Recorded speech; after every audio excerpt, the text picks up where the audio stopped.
Jeg vil gerne fortælle lidt om Puga vitualis, bedre kendt som den spættede sæl. Det er et pattedyr og et rovdyr, som der findes mange af herude ved Vadehavet. Kendetegnene ved denne sæl er, at den har kort lysegrå eller gråbrun pels med hvide og gråsorte pletter. Ja. Og så har den sådan et hundelignende hoved, hvor snuden går lidt nedad. Den gennemsnitlige hund er 1,45 cm lang og 67 kg tung. Den gennemsnitlige han er 1,56 cm lang og 75 kg tung.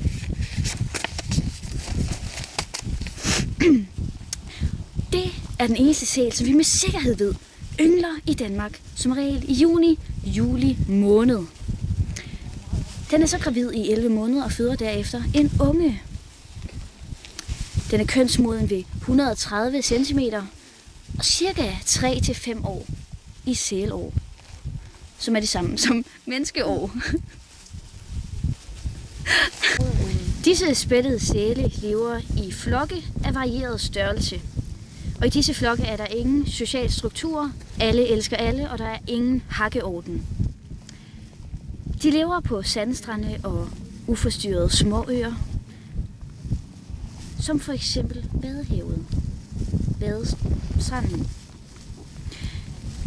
Hvis man tænker på tidevand, så vil det måske påvirke sælen på den måde, at den har mindre plads at ligge på som det eneste. Den spættede sæl lever af fisk og krebsdyr. I Danmark findes der 5 bestanddele ved Vadehavet, Limfjorden, Kattegat, Samsø Bugt og Østersøen. I 2000 blev de talt op til, at der var 11.500 individer. I sin tid kom den spættede sæl fra Holland over Svalbard. Og i dag findes der flest på Island, Shetlandsøerne, The Wash i Østengland, Vadehavet, Skagerrak og Kattegat. Navnet østers kommer af det græske ostrea og betyder knogle. Østersen er meget kalkindholdig, hvilket betyder, at det giver god mening, at den er blevet opkaldt efter navnet for knogler, da selve skallen er meget, meget hård. Her for eksempel har vi en østerskal, og det er det rene kalk. Østersen lever af plankton, som der den filtrerer gennem vandet. Og som vi har her i Vadehavet, der har vi mange østers. Og vandet i Vadehavet er meget indholdigt af kiselalger. Det store indhold af kiselalger i Vadehavet betyder, at de østers, vi finder i Vadehavet, bliver spiseklar op til efter 2 år. Hvorimod andre steder, kan det tage hele 3-4 år, før en østers er spiseklar. Det er fordi, at østersen har så meget mad, at den kan vokse hurtigere end andre. En østers filtrerer op til 5 liter vand per time, og får derigennem temmelig meget plankton i fordøjelsessystemet.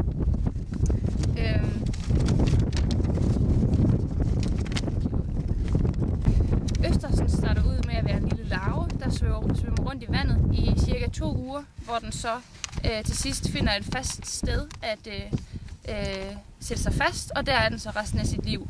Her i Vadehavet er det ofte, eller faktisk kun, på blåmuslingebanker. Og eftersom muslingen har så gode vilkår her i Vadehavet, og at den eneste fjende, den i realiteten har, er mennesker og nogle få fugle, betyder det, at muslingen eller østersen har en tendens til at kunne være meget dominerende og faktisk være en trussel over for især blåmuslingerne, fordi at blåmuslingerne kan blive udkonkurreret af østersen.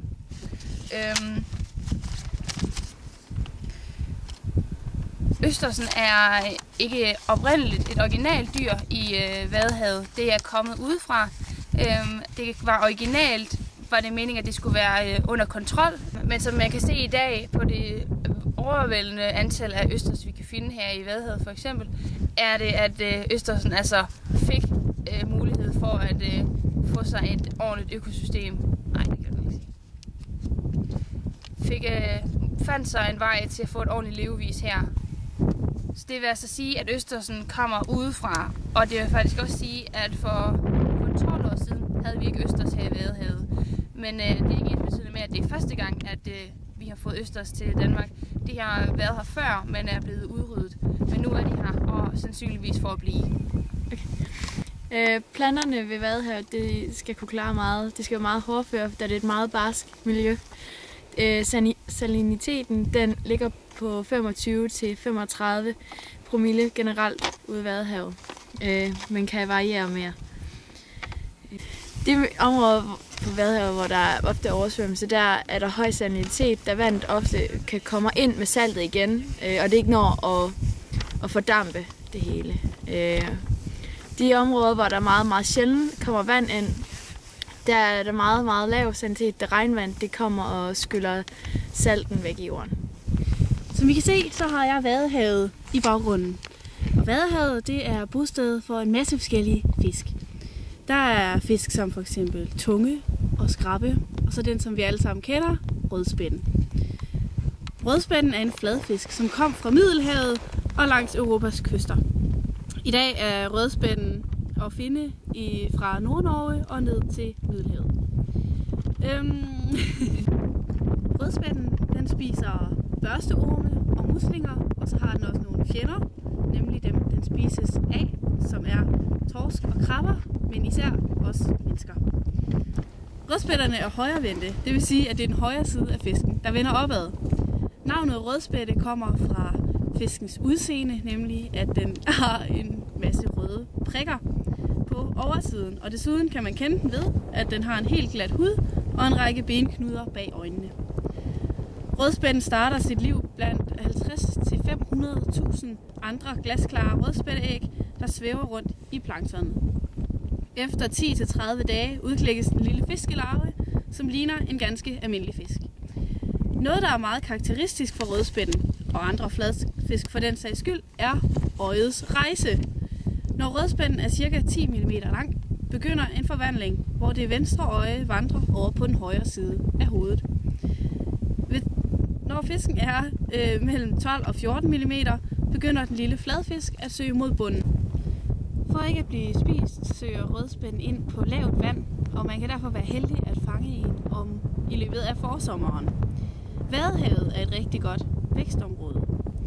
Om dagen finder man den voksne rødspætte nedgravet i sandet, og ved mørkets frembrud går den på jagt efter bundlevende dyr, som tyndskallede muslinger, orme og krebsdyr. Samlede danske, hollandske og tyske vadehav er i alt registreret 114 fiskearter. I den danske del af Vadehavet er fundet 78 arter. For arter som rødspætte, tunge, snæbel og til en vis grad for smelt, stavsild og tyklæbet multre, har Vadehavet stor betydning for den samlede bestand i Nordsøen. De fleste af algerne er fotoautotrofe, at de opbygger deres egen cellemasse ved hjælp af lys, kuldioxid og uorganiske næringssalte. Der er der også nogle, der er autostrofe og heterostrofe. Kiselalger er encellede organismer, som lever i vand og som kan omdanne solens lys til kemisk bundet energi. Kiselalger findes også i planteplankton. Kiselalgerne kan vokse 3-4 cm ned i jorden, og det kan de, fordi at sollyset det kan ramme havets bund. Der er ca. 16 millioner kiselalger på 1 kvadratcentimeter. Og kiselalgerne bliver ofte spist af ormene og sneglene og muslingerne, som sigter det igennem havbunden.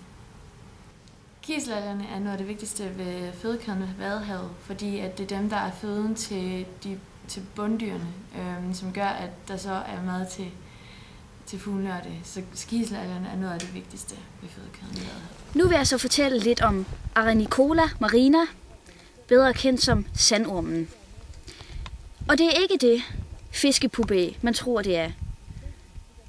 Det er cylindriske havbørsteorme. Og den er kendt på at have en tredelt krop, hvor forenden er tyk, midten er buskeformede gælder, og enden er slank.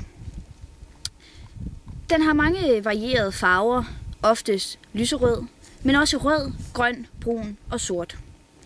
Og så kan den blive op til 20 cm lang.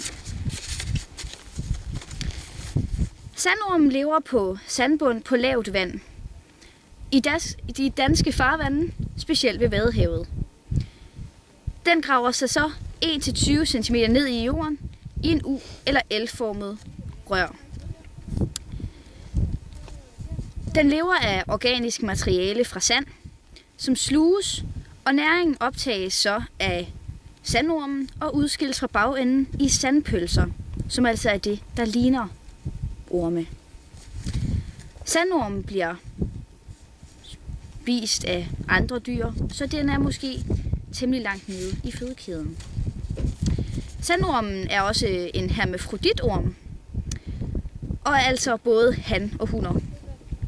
De gyder, altså formerer sig, sommer og efterår.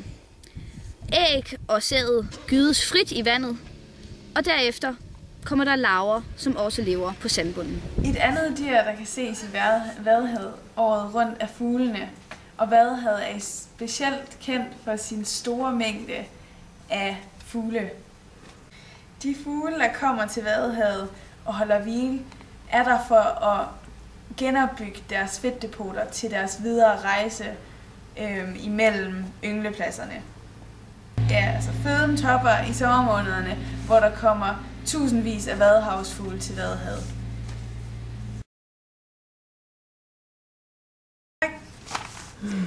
Derudover spiller Vadehavet en stor rolle for trækfugle,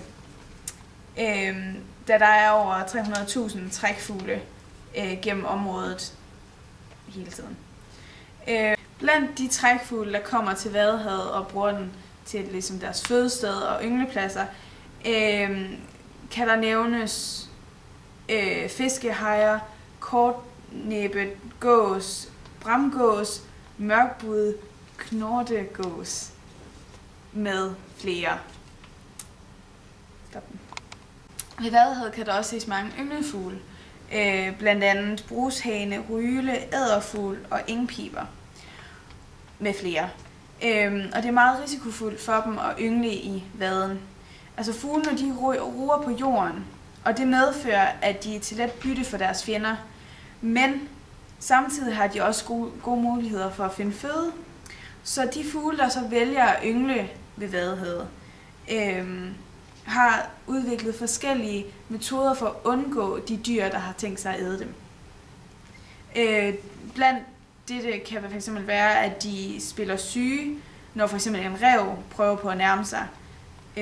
Men der er også andre forskellige signaler, som gør, at de ligesom undgår den trussel, der er på vej.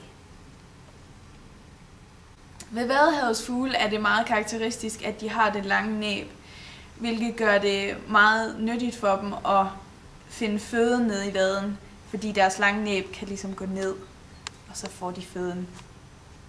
Men jeg vil meget hellere ud i det store blå, med mine gode gamle røde gummistøvler på. Min mor siger, de er for snavsede og for små, men jeg vil bare have mine røde gummistøvler på. Så går jeg lige der, hvor fødderne helst vil gå, med mine gode gamle røde gummistøvler på. Jeg glemmer alt det, jeg skal skynde mig sådan nu, med mine gode gamle røde gummistøvler på.